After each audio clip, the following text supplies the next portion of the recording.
You are at the office party or on a packed subway car, and your eyes start functioning like a human flaw scanner. You notice the fake smile on a colleague. You fixate on someone's ill-fitting clothes. You become an expert at detecting human defects. There is a comforting narrative we tell ourselves when we feel the urgent need to escape a full room. We say we are just introverts. We say we prefer quality over quantity, or that we are hypersensitive to sensory stimuli. This is the socially accepted explanation. It protects our ego and positions us as victims of a loud and chaotic world. But what if this aversion isn't about protection? What if it is about contempt? You walk into a crowded room, or a packed public transport, or even a party, and what you feel isn't just physical discomfort. It is a deep-seated irritation, almost an assault, as you observe the behavior of others. The small talk seems stupid. The lack of spatial awareness of others feels like a personal insult. The noise isn't just sound, it is proof of other people's sheer incompetence in maintaining civility. If you have ever caught yourself thinking that the problem with the world is that it has too many people in it, you aren't just tired. You are flirting with a psychological zone much more dangerous than simple shyness. In this video, we are not going to talk about recharging your batteries or the need for silence. We are going to dissect the dark side of people who hate crowded places. We are going to look at what happens when social discomfort stops being a preference and becomes a symptom of personality traits that, if left unchecked, can destroy your ability to prosper. Maybe this sounds like a gut punch, but you need to hear it. Your hatred for the crowd often isn't about the noise. It is about your unconscious need to feel superior to the people making it. I am going to repeat this phrase because it might help change your behavior. Your hatred for the crowd often isn't about the noise, it is about your unconscious need to feel superior to the people making it. Let us peel off the mask of the private person and understand the 5 levels of this behavior, starting with the transformation of dislike into real hatred. Since you are watching this video, you have already decided to stop ignoring the problem. But what comes next might completely change your view of who you really are when you are alone. Go ahead and like the video and subscribe to the channel right now, because you are going to appreciate how this video is going to mess with your head. Let's start by dismantling the first layer of this protection. What you call a preference for quiet environments is often a disguise for a brewing misanthropy. The aversion to crowds rarely parks at simple physical discomfort. It evolves.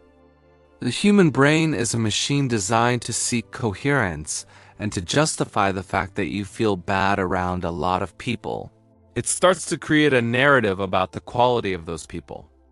You stop thinking, "I am uncomfortable," and start thinking these people are unbearable. This key shift is subtle but devastating. It is the moment when "I hate crowded places" becomes "I hate the people who frequent crowded places." You start to label other people's joy as shallowness. The noise of an animated conversation becomes proof of a lack of intelligence. The physical proximity of strangers is interpreted as a disrespectful invasion and not as a natural consequence of urban demographics. This cynical and cold view of the world is not a sign of superior intelligence, although your ego loves to believe that. It is a primitive defense mechanism. By devaluing the collective, you validate your isolation. You convince yourself that being alone is a noble choice of someone who doesn't mix with the masses, when in reality, it is the inability to handle the unpredictability of human behavior. This brings us to even darker territory, where behavioral psychology meets personality traits we prefer to ignore. There is a direct connection between extreme aversion to crowds and the so-called Dark Triad of personality, composed of Narcissism, Machiavellianism, and subclinical psychopathy. Don't get scared by the names. but pay attention to how they operate in your silence. The narcissism here doesn't manifest as stage vanity, but as covert narcissism. The individual who hates the crowd often feels they are too good to be there. They look at common social interactions, the jokes, the dancing, the popular consumption, and feel a deep contempt. They believe their mind is a temple that cannot be contaminated by the mediocrity of the group. Avoiding the crowd is a way to keep the fantasy of superiority intact. If you never mingle, you never have to test your social skills. You never run the risk of being rejected or ignored. You avoid the crowd not because it is dangerous, but because in it you are just another face, and your ego cannot handle the irrelevance.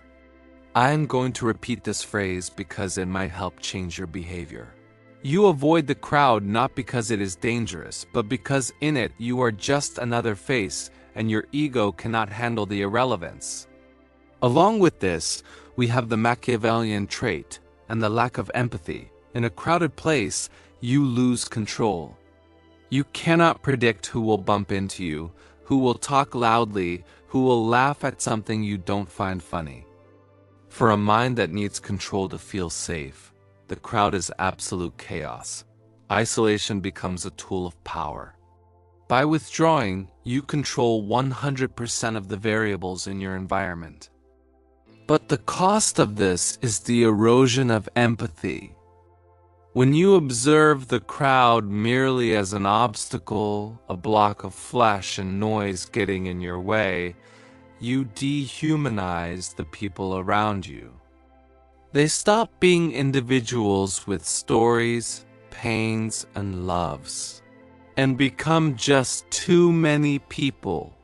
This emotional coldness is daily training for effective disconnection. And it is exactly this disconnection that creates what we call the shadow observer syndrome. People who hate crowds, when forced to be in them, rarely interact. They observe. But it is not a neutral observation, it is a hostile surveillance.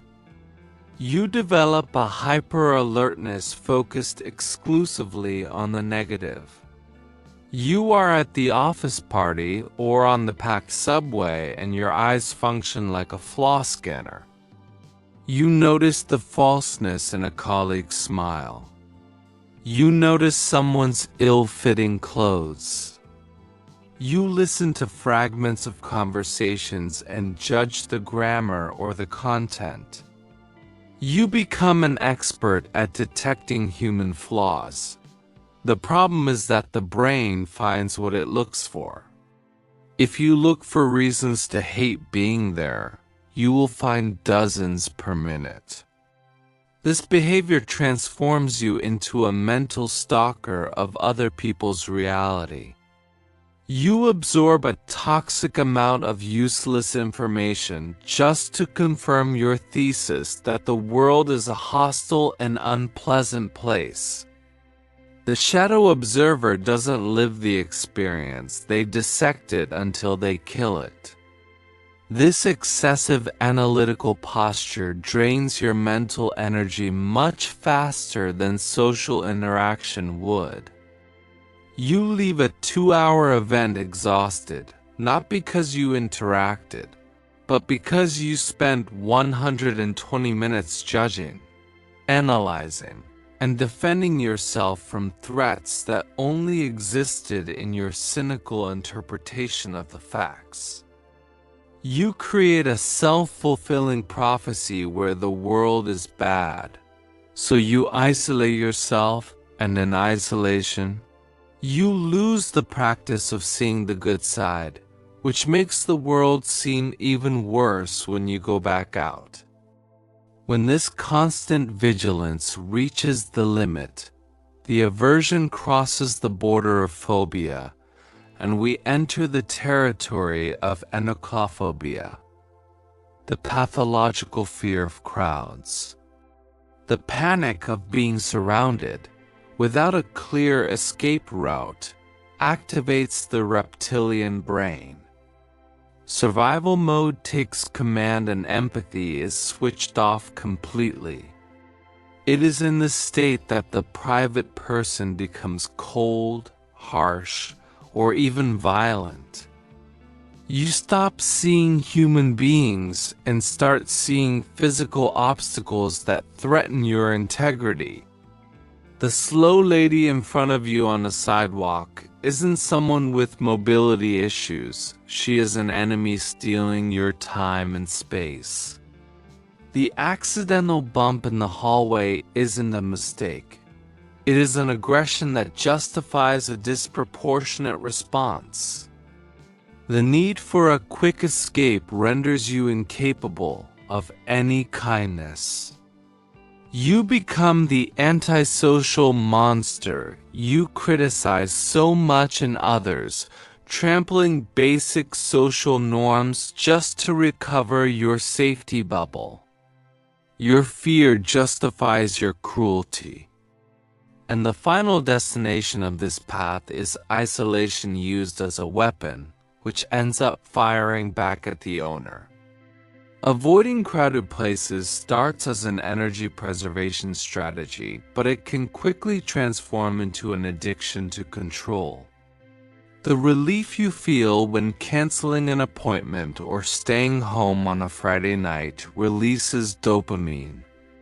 The brain learns that staying alone equals safety and pleasure. Over time, the comfort zone shrinks. What used to be avoiding crowded concerts becomes avoiding the supermarket, then the office, then lunch with the family. You create a void around yourself.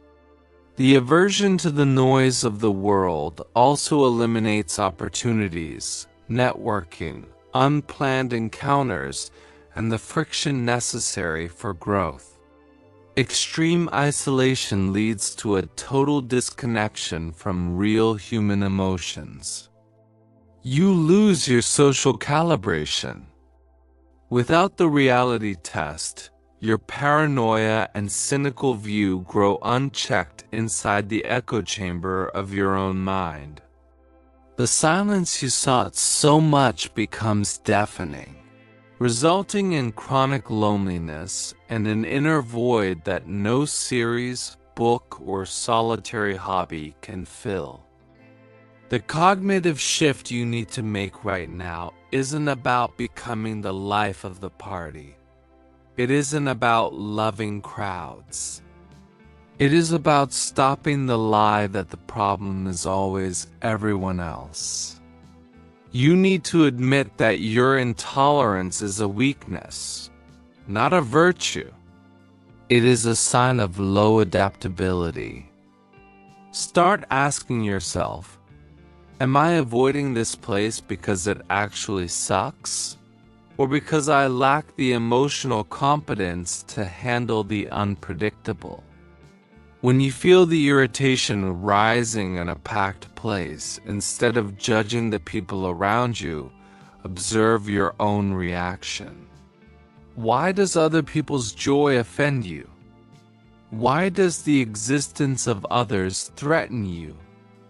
Mental restructuring happens when you stop running from discomfort and decide to endure it voluntarily, not to socialize, but to prove to your brain that you aren't a hostage to your environment.